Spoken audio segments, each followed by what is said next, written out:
Copernicus merupakan seorang astronom dan ilmuwan abad ke-16 yang menemukan teori heliosentris.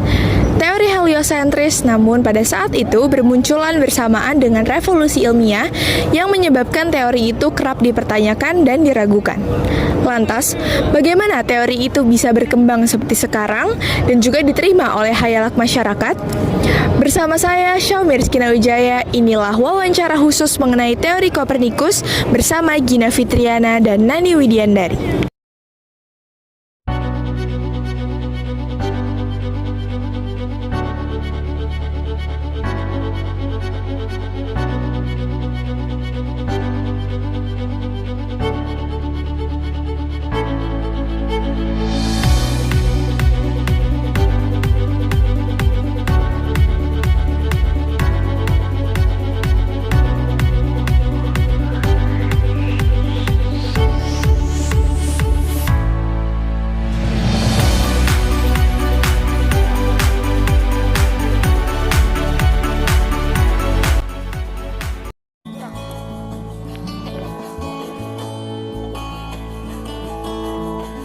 Saya di sini sudah bersama dengan Ibu Gina Fitriana dan Ibu Nani Widiandari. Halo Ibu, apa kabar? Halo.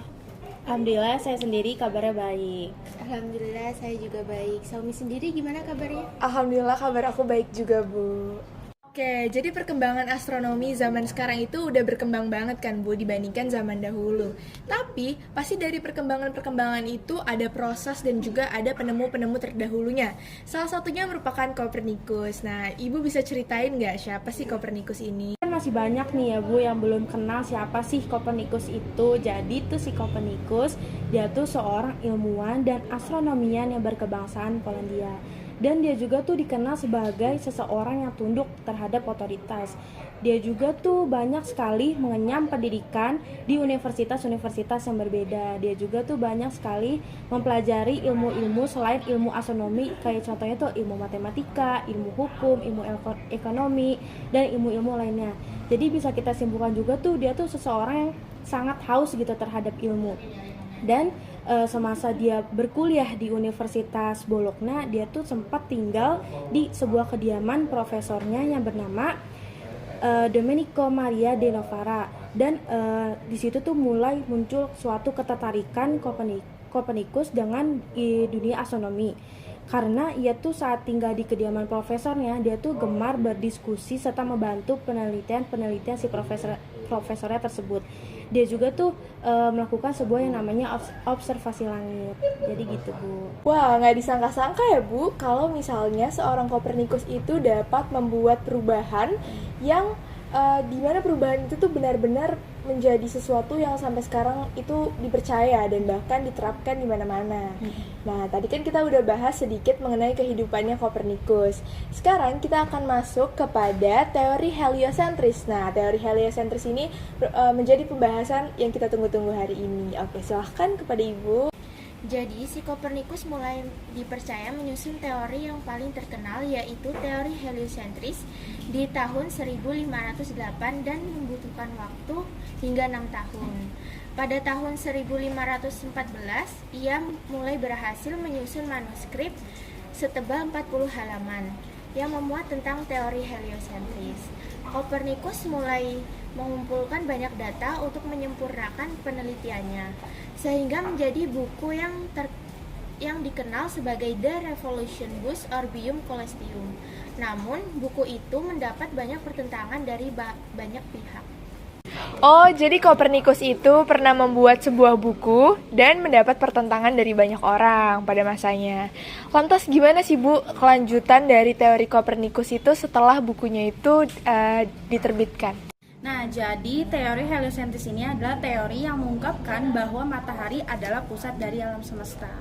Nah, secara dasar juga teori ini tuh bertentangan dengan yang namanya teori geosentris, jauh sebelum adanya teori heliosentris dari si Copernicus.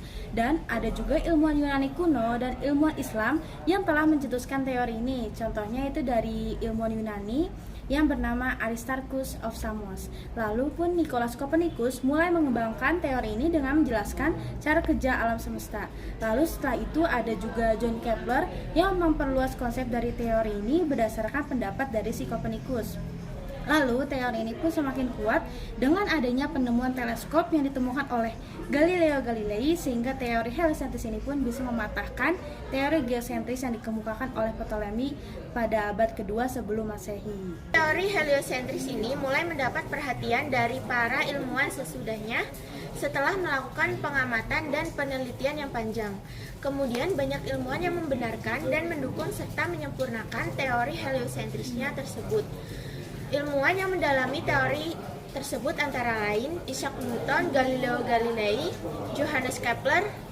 Sejak saat itu, Nicolaus Copernicus disanjung banyak orang dan diberi julukan sebagai Bapak Astronomi Modern.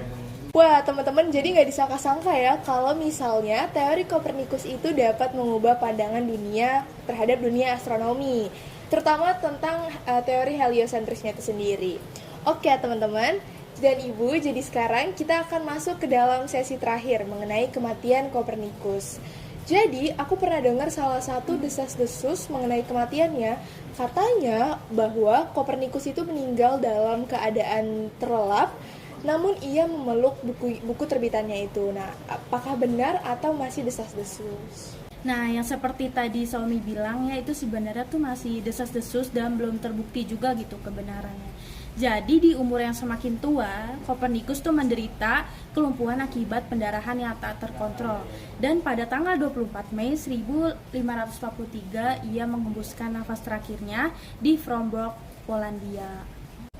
Oke, sedikit penutup untuk teori heliosentris. Pada masa Copernicus ini, teorinya masih belum sangat sempurna dan belum dipublikasikan terlalu banyak, sehingga Copernicus tidak mendapatkan hukuman yang berat.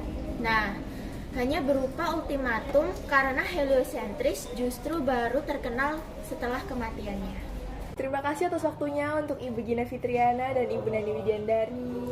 Terima kasih kembali, Somi. Terima kasih, Bu. Terima kasih, Ibu.